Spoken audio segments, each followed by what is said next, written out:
कहते हैं कि जिस भी घर में भगवान विष्णु और माता लक्ष्मी की पूजा की जाती है वहाँ सुख शांति का वास होता है, दाम्पत्य जीवन भी सुखमय होता है। लेकिन क्या आप जानते हैं कि एक बार कुछ ऐसा भी हुआ कि भगवान विष्णु को भी माता लक्ष्मी की वजह से रोना पड़ा। ये है मधुर मोरल स्टोरी। आज के वीडियो में बात करेंगे माता लक्ष्मी और विष्णु जी की इस अद्भुत अनोखी कथा के बारे में। वीडियो को लाइक शेयर करें, चैनल को सब्सक्राइब करें, कथा को पूरा सुने जिससे आपको संपूर्ण लाभ मिले।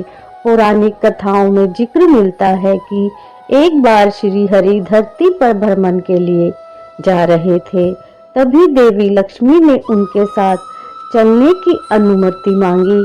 कई बार कहने पर भगवान विष्णु ने कहा कि वह साथ तो चल सकती हैं, लेकिन उन्हें एक शर्त माननी होगी। उन्होंने कहा कि धरती पर कैसी भी स्थिति आए, लेकिन उन्हें उत्तर दिशा की ओर नहीं देखना है। देवी लक्ष्मी भी भगवान की शर्त मान लेती हैं और उनके साथ चल देती हैं। जैसे ही माँ लक्ष्मी भगवान विष्णु संग धरती पर पहुंची, तब सूर्य देव उदय ही हुए थे और रात को बारिश की वजह से आसपास हरियाली ही हरियाली थी, जिसके चलते धरती और भी खूबसूरत नजर आ रही थी।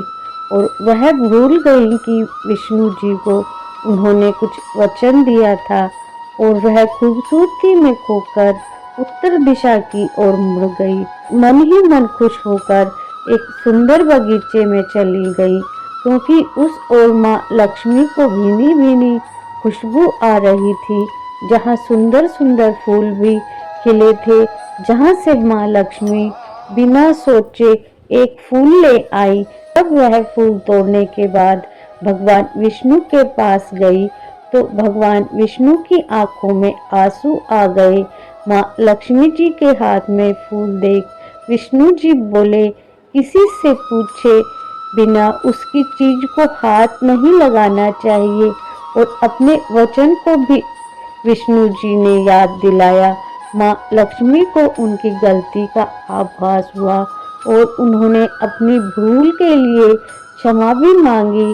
तो विष्णु जी ने कहा कि तुमने गलती की है तो तुम्हें सजा अवश्य मिलेगी।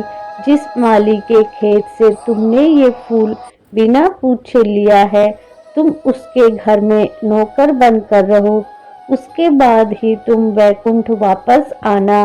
भगवान विष्णु के आदेश अनुसार माँ लक्ष्मी उस माली के घर चली गई। माँ लक्ष्मी ने उस समय एक गरीब औरत का रूप धारण कर लिया था। माधव नाम के उस माली के पास एक झोपड़ा था, जिसमें उसकी पत्नी, 2 बेटे, 3 बेटियां रहा करती थी। माँ लक्ष्मी जब एक गरीब औरत बनकर माधव के झोपड़े के पास पहुंची, तो माधव ने उससे पूछा कि बहन, तुम कौन हो?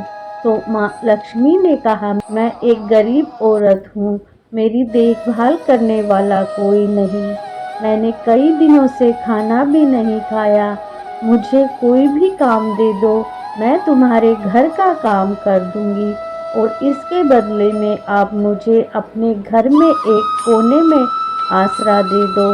माधव बहुत ही नेक दिल वाला था। उसे माँ लक्ष्मी पर दया आ गई और उसने माँ लक्ष्मी को अपनी बेटी समझकर अपने साथ रखा।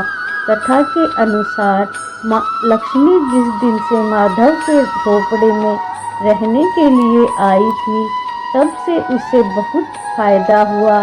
पहले तो उसके सारे फूल बेचने से इतनी आमदनी हुई कि उसने शाम तक एक गाय खरीद ली। कुछ समय बाद थोड़ी जमीन खरीद ली और सबके लिए अच्छे अच्छे कपड़े भी बनवाए।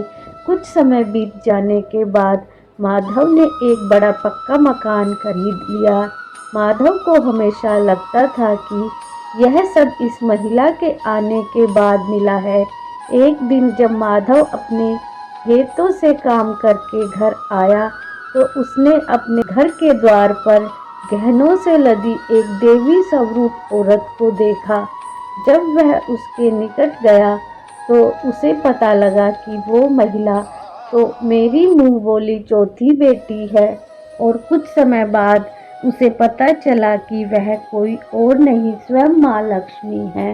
यह जानकर माधव बोला, हे माँ मुझे क्षमा करें, हमने आपसे अनजाने में घर और खेत में काम करवाया है। हे माँ यह कैसा अपराध हो गया, हम सबको आप क्षमा कर दो। यह सुनकर लक्ष्मी माता मुस्कुराई और बोली, माधव तुम बहुत ही अच्छे और दयालु व्यक्ति हो। तुमने मुझे अपनी बेटी की तरह रखा, अपने परिवार का सदस्य बनाया।